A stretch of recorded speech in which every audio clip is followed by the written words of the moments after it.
萧龙友，1864至1962，现代医家，北京人，又读经史，为清时拔贡，后学医有成，擅长治疗虚劳杂病，论治主张四诊合参，推崇《伤寒论》，重视七情内伤治病，医药并重。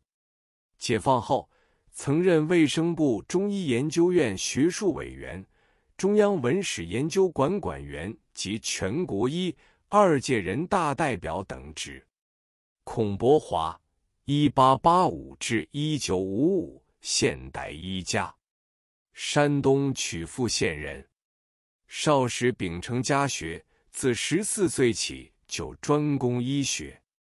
1910年，25岁的孔伯华自山东来到北京，在当时官办的唯一中医机构外城关医院担任医官，曾率领医疗队到河北廊坊进行防疫工作，成效卓著。后辞去医官，开业应诊，因医术精湛而誉满京城。施金墨，1881至1969，现代医家，浙江萧山人。少年施金墨曾师从舅父李可庭，河南名医，学习中医。1902年，施金墨就读于山西大学堂。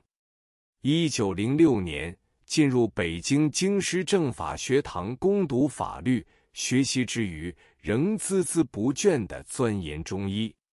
辛亥革命成功，施金墨作为山西代表参加孙中山的就职典礼之后，以客卿身份留在陆军部，协助陆军总长黄兴制定陆军法典。汪逢春，1884至1948，现代医家，出生于江苏的名门望族之家。汪逢春幼年求学于吴中名医艾步禅老先生门下，他学习十分刻苦，精究医学，焚膏继晷，3更不辍。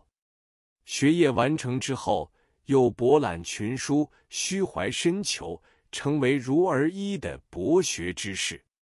就地重临，荣辱悬殊。到了12月初1，是药王庙冬季的日子。我想到我闯祸的那次是囚车把我从药王庙押走的，心想这一次我再去药王庙就地重临，一定要坐一辆北平名人私家车才够威风。这也有一种近乎迷信的下意识存在，好像不如此不足以雪耻耻辱似的。因此我就向曹润老借了一辆汽车，牌子是雪佛兰，车牌号码是66，这号码是当地尽人皆知的。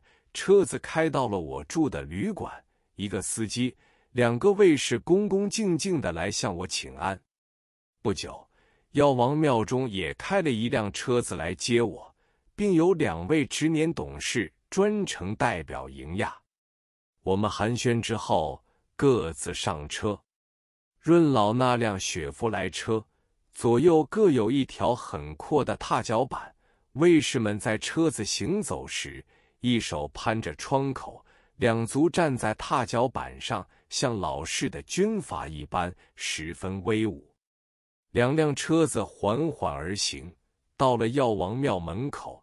药王庙张灯结彩，人头蜂拥，门前立着一位董事，恭恭敬敬地递上名片说：“我是当年司礼某某某。”我一看，原来就是那天捉我上囚车的那人。大家笑而不言，我只是说劳驾在门口等候，真是不好意思。我俯首看到石阶，心想前几天是阶下囚，今天却成为座上客。正在这时，忽然有人高举着一张硬纸大红帖子，上边写着“迎宾”2字，把我们一行人迎了进去。那天庙中香客特别多，都是来酬神还愿的。我们一路走，2旁的人跟着让出走道，只见右面有一个花厅，前面站着萧龙友及其他10多位董事，我一一和他们招呼，然后进入花厅。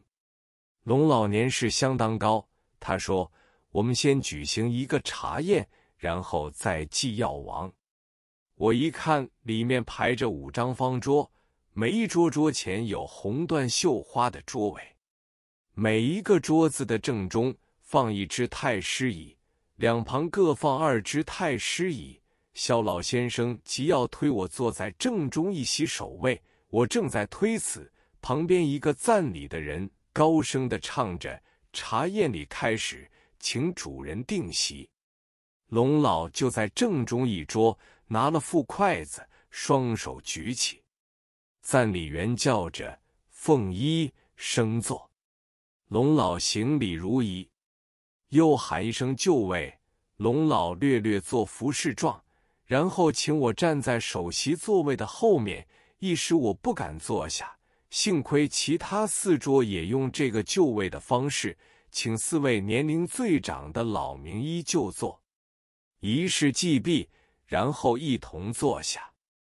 我的一席有施金墨、陆仲安2位名医等作陪，因为他们是前任总董。执事们献茶既毕，我一看桌子上有16个高脚碟子，4碟是生果，4碟是蜜饯，4碟是金果，4碟是糕饼。饮茶时大家要举杯相敬，手由龙老开口说：“今天天气特别好，本来这个季节不是打风就是下雨，今天我们都是托您贵人的福。”我回说：“今天天气之好，是托你们几位老前辈之福。”大家这般谈吐，就像小说上的今天天气，哈哈哈。我着凉吃了一些茶点，因为我和陆仲安比较熟，我问他说：“入境问俗，今天的执事们和门前的警察是否要给些赏钱？”他说：“不要的。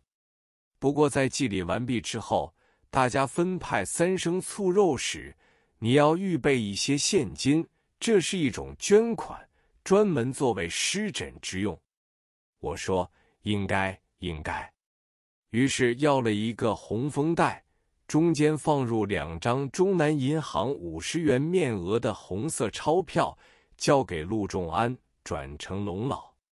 龙老再三地说：“这太多了，这太多了。”接着4个陪祭的、相继的也都现金如仪。原来他们历年的规矩是连现金都分着等级，不过捐款的数目这次给我提高了许多。